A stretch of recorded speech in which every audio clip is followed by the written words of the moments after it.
Sarah sat in the middle seat, 7C. She was dozing in 7C, trying to sleep peacefully. Nobody looking at her could tell what she really was. She wore simple jeans and a blue shirt. She looked like any tired person traveling home. But this woman was Captain Sarah Chin. She had been flying planes for many years. She had more than 8,000 hours of flying experience. Right now, all she wanted was to sleep and rest.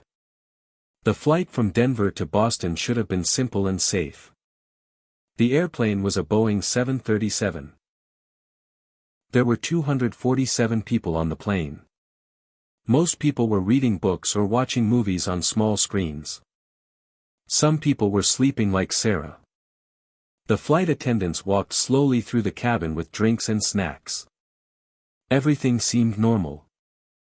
Everything seemed calm and peaceful. Sarah had chosen seat 7C on purpose. She did not want anyone to bother her. The man on her left was working on his computer. The woman on her right was old and was knitting something pink and small. Neither of them knew who Sarah really was. They thought she was just a regular tired person. The old woman smiled with sympathy when Sarah said she had a very long day. The airplane had been flying for only 30 minutes when Sarah was still sleeping deeply. Her breathing was slow and calm. Her face showed no worry at all. She needed this sleep very much. She had been training hard for many months. She had decided to take a break from flying. That is why she chose to be a passenger in seat 7C. She wanted to rest and forget about planes completely. In the cockpit, everything seemed perfect at first. Captain Mike Torres was 52 years old. He had been flying commercial planes for more than 20 years. The other pilot was David Kim, who was 29 years old. Both men looked at the clear blue sky ahead. There were no clouds at all. The weather was beautiful and clear. Both pilots felt happy and calm. Everything was going smoothly. Captain Torres said to David, "What a beautiful day for flying. We will reach Boston with no problems at all." David Kim agreed. "The weather is perfect. We will have a smooth and easy flight." Neither pilot knew that in exactly 18 minutes, everything would change. Their perfect flight would become a serious emergency. Then came the first sign of trouble. A small shake moved through the airplane. Both pilots felt it immediately. Captain Torres frowned. David Kim felt it too.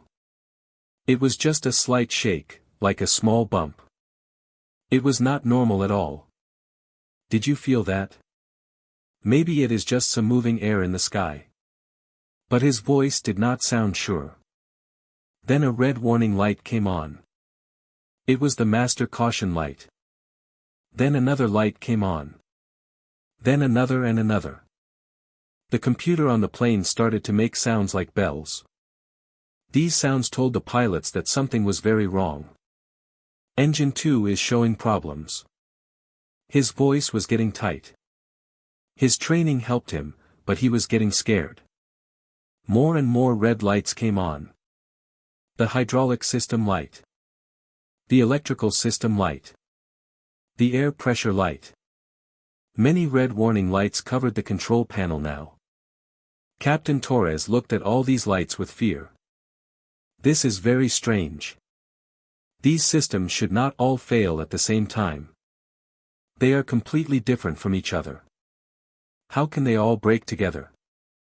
This does not make sense. The airplane started to shake more and more. The flight was no longer smooth. In the cabin, people started to notice. The businessman closed his computer quickly. The old woman stopped knitting. But Sarah was still sleeping. Her body was used to airplane movements. The shaking did not wake her. A flight attendant named Jenny walked past the rows. She tried to smile, but she was worried now. Jenny said, "Please stay in your seats and put on your seatbelts."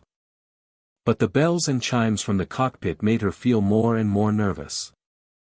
In the cockpit, the problem was getting much worse. The computers that helped fly the plane were giving the pilots wrong information. The screens showed that the plane was going up and down at the same time. The speed numbers did not match. Nothing made sense. First Officer David Kim said, "I cannot read these numbers anymore. What is real? What is false?" Captain Torres was fighting hard to control the airplane. His hands pulled back on the control stick with all his strength. But the computers were fighting him too. The computers thought the plane was in danger, so they tried to fix it. But there was no real danger. The computers were just confused. Captain Torres said, "Dave, look outside the window. Look at the real world, not at the computers. We are flying level. We are at 35,000 feet. The computers are lying to us." The airplane suddenly moved down very hard. People screamed. Cups of coffee flew through the air. A baby started crying. But Sarah was still sleeping.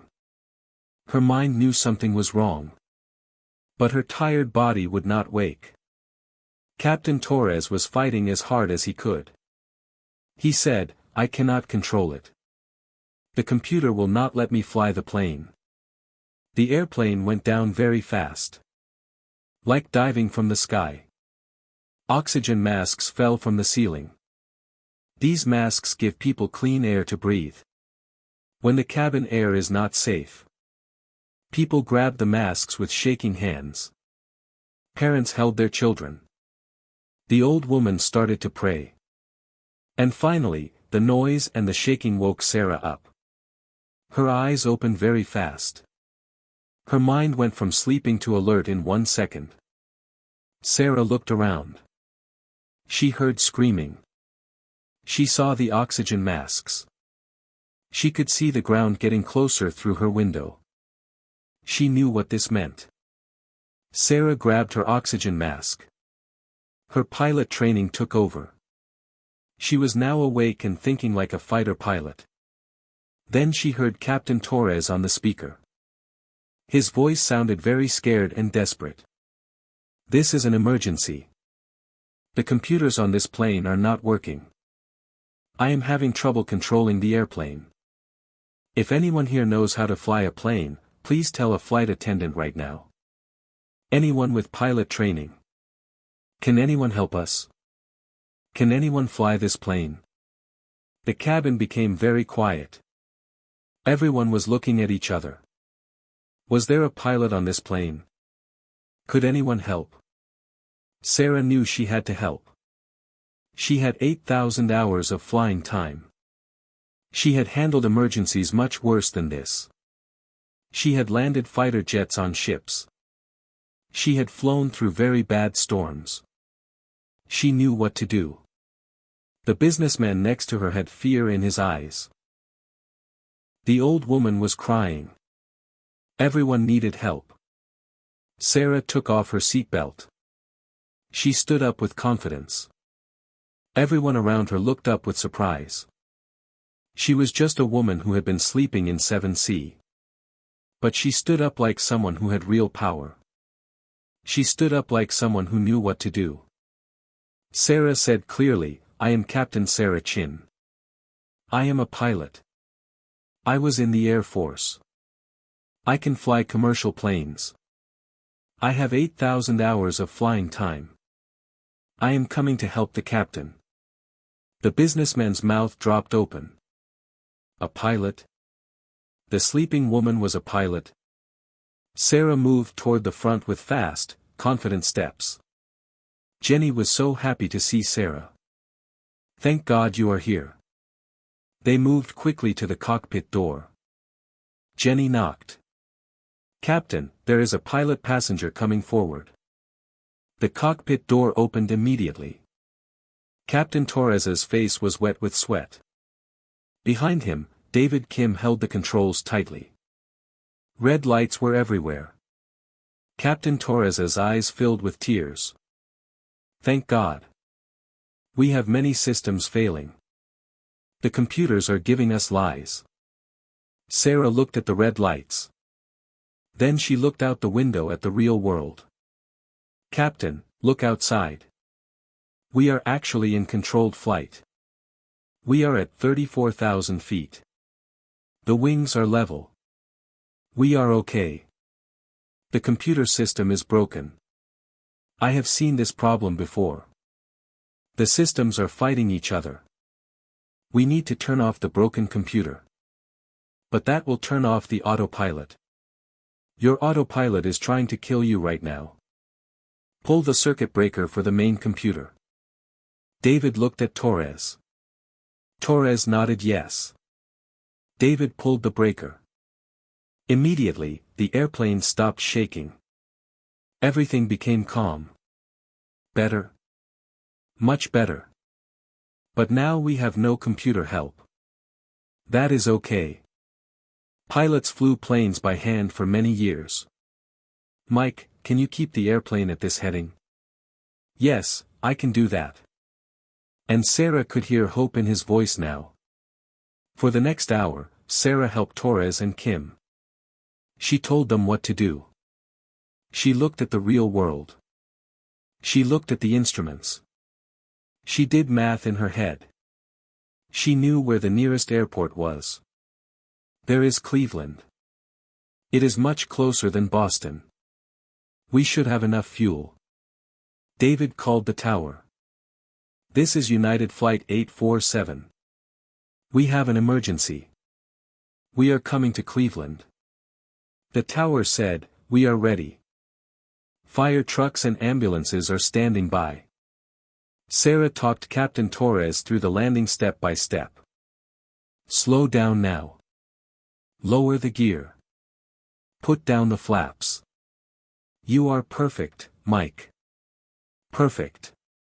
Just ease down slowly. The wheels touched the runway softly. The plane landed smooth and easy. Captain Torres had done a very good landing. In the cabin, people started to clap and cry. They were alive. They were safe.